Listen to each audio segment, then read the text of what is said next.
بسم الله الرحمن الرحيم الحمد لله رب العالمين ثم الصلاة والسلام على أشرف الأنبياء والمرسلين حبيب إله العالمين بالقاسم المصطفى محمد وعلى آل بيته الطيبين الطاهرين اللهم صل على محمد وآل محمد وعجل فرجهم والعن أعداءهم. Respected brothers and sisters, Assalamu alaikum wa rahmatullahi wa barakatuh.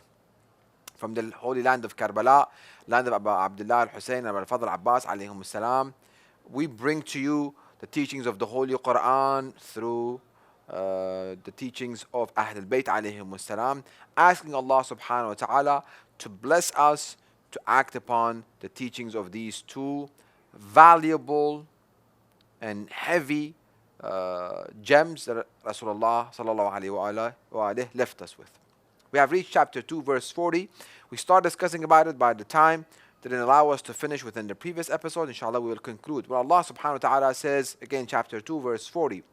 يا بني إسرائيل اذكروا نعمتي التي أنعمت عليكم وأوفوا بعهدي أوف بعهدكم وإياي فارهبون. O children of Israel, call to mind the special favor which I bestowed upon you, and fulfill your covenant with me as I fulfill my covenant with you, and fear none but me. So, Bani Israel, Allah subhanahu wa ta'ala brings the story of Bani Israel many times within the Holy Quran. Why? Because every sect, every group of people can learn something from the nation of Bani Israel. We see stories about believers within Bani Israel, disbelievers, scholars, wealthy people, etc. Those who acted upon the teachings of commands of Allah subhanahu wa ta'ala and what happened to them. And those who rejected Allah's command and what happened to them. And the reward and punishment, basically the cause and effect, whatever they did and the consequences, it's all been mentioned within Bani Israel, which again all of us, we can learn from it. Again, every group, every category of people can learn something from the story of Bani Israel. Israel is the nickname of Prophet Yaqub, Jacob, who was son of Ishaq, Isaac, who was son of Prophet Ibrahim ala nabina wa alihi wa alayhi salam. So he had 12 children. Bani Israel means the son of Israel, which Israel is the name, again, a nickname of Prophet Yaqub. And Israel by itself, Israel means Abdullah.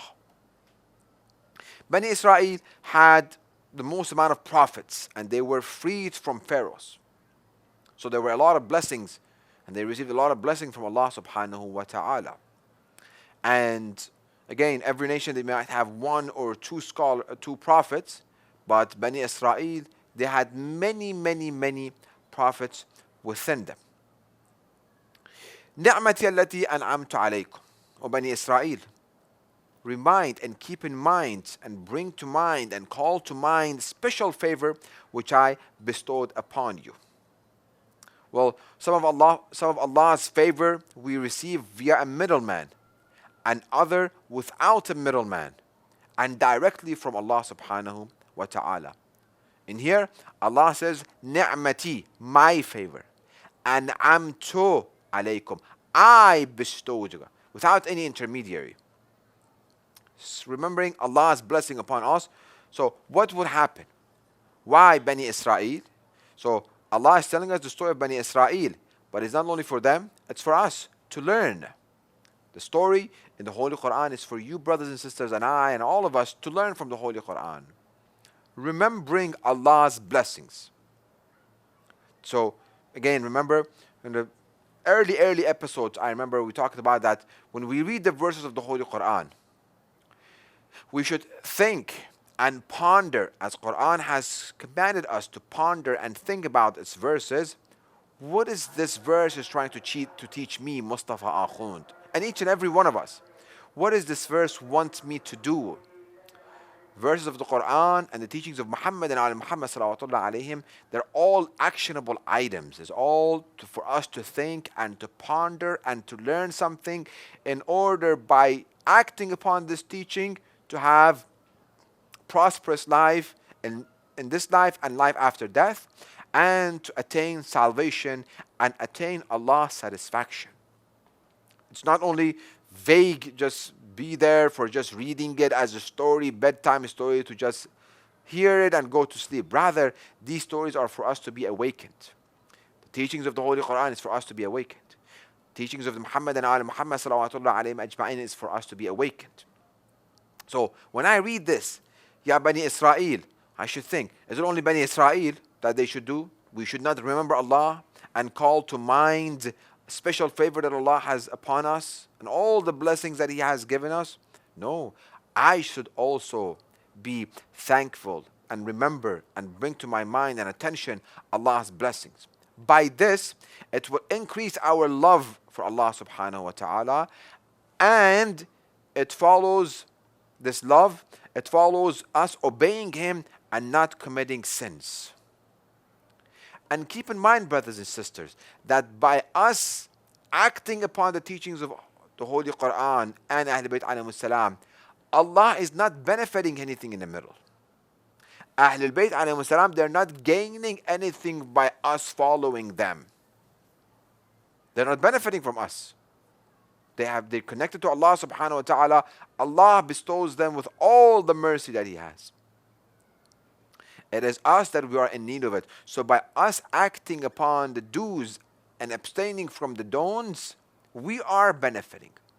If the whole world, as I have mentioned it before, if the whole world becomes a disbeliever and faithless and kafir, nothing happens to Allah subhanahu wa ta'ala. Allah doesn't lose anything.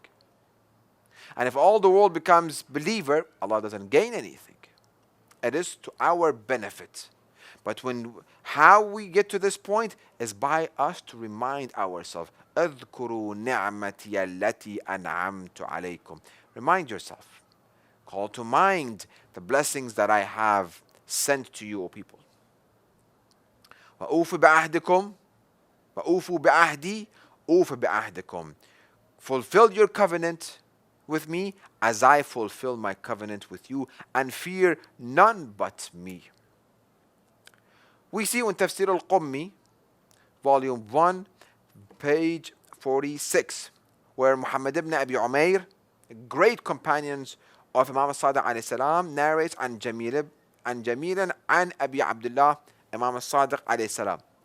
قال له رجل, an individual comes to Imam al-Sadiq alayhi salam and says, فداك, my life be ransomed to you.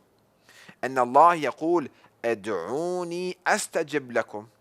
Allah says, pray unto me, ask me, I will grant you, I will answer you. وَإِنَّا نَدْعُو فَلَا يُسْتَجَابُ لَنَا. We call unto Him, we ask for Him, we ask from Him, we need His aid, but He doesn't answer our prayers, He doesn't answer our calls. What did Imam say? قَالَ لِأَنَّكُمْ لَا تَفُونَ اللَّهِ بِعَهْدِهِ. You don't fulfill, the reason why He doesn't answer your call, because you do not fulfill your covenant. وَإِنَّ اللَّهَ يَقُولُ, Allah says, أَوْفُوا بِعَهْدِي أُوفِ بِعَهْدِكُمْ. Fulfill my covenant as I fulfill your covenant with me, and I will forgive, and I will fulfill my covenant with you. You have not fulfilled the covenant.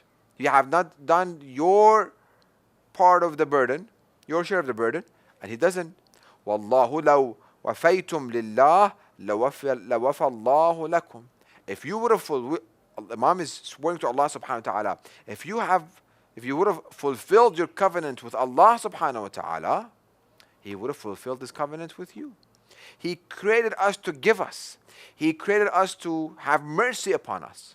But if I run away from Him, if I let go of His hand, and I do not follow His teachings, well, I will lose. He will not lose anything. That's one tafsir. Also in Mustadrak al-Wasa'il, we see volume 5, page 189. And Hisham ibn Salim narrates, قلت للصادق عليه السلام, he says to Imam al-Sadiq عليه السلام, يا ابن رسول الله, O son of Rasulullah, ما بال المؤمن إذا دعا ربما لم يستجب. How about a believer? He asks Allah subhanahu wa ta'ala, he prays to Allah subhanahu wa ta'ala, and he might not get an answer. وقد قال الله عز وجل, and Allah has said it.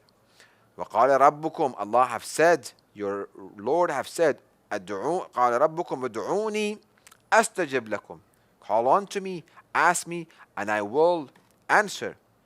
فقال, Imam replies, إن العبد إذا دعا الله تبارك وتعالى.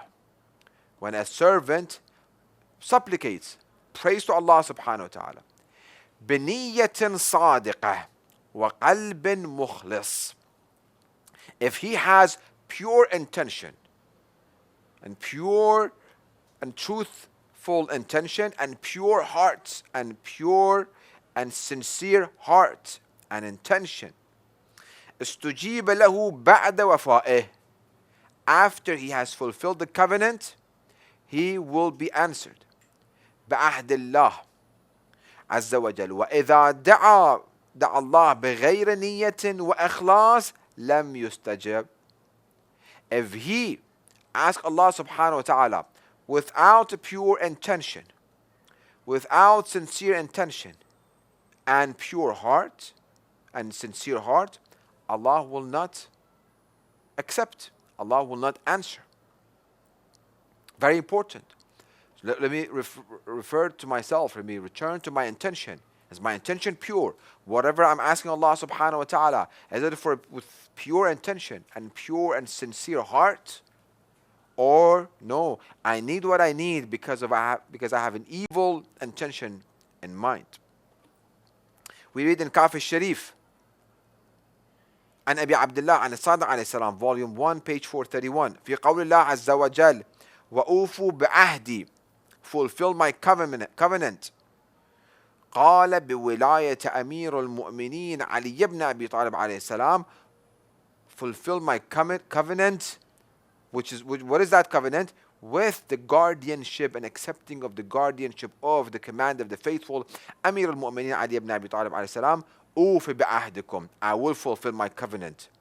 أوف لكم بالجنة. What is that covenant? That I will grant you paradise. Very, very important to keep this in mind. But unfortunately, we see that people, after the departure of Rasulullah sallallahu alaihi wasallam, they did not fulfill their covenant with Amir al-Mu'minin Ali ibn Abi Talib alayhi salam. So let us keep that in mind and fulfill our covenant with the commander of the faithful, Amir al-Mu'minin Ali ibn Abi Talib alayhi salam, and inshallah Allah will return that with Jannah inshallah for you and I, brothers and sisters. We conclude with the most important dua, and that is for Allah subhanahu wa ta'ala to hasten the appearance of our beloved Imam al-Mahdi ajralallahu ta'ala farajuh al-sharif. Bismillah ar-Rahman ar-Rahim. اللهم كن لوليك الحجة ابن الحسن صلواتك عليه وعلى آبائه في هذه الساعة وفي كل ساعة وليا وحافظا وقائدا وناصرا ودليلا وعينا حتى تسكنه أرضك طوعا وتمتعه فيها طويلا برحمتك يا أرحم الراحمين.